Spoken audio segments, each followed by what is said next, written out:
Hi hello guys, welcome to our channel Chandrika vlogs. ఇవాళ నేను పప్పుచారు చేస్తున్నాను. ముందుగా స్టవ్ ఆన్ చేసుకొని ఒక గిన్నె పెట్టేసుకోవాలి.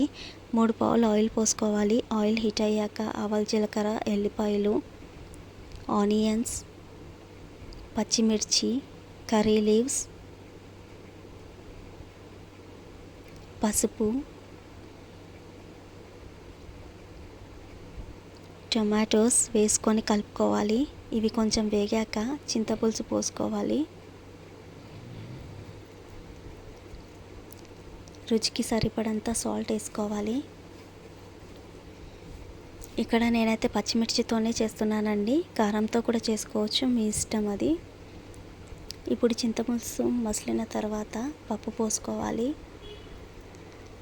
ఇప్పుడు పప్పుచారు ఒక 10-15 మినిట్స్ మసిలిన తర్వాత కొరియాండర్ పౌడర్, సాంబార్ పౌడర్, జీలకర్ర పౌడర్ వేసుకొని కలుపుకోవాలి.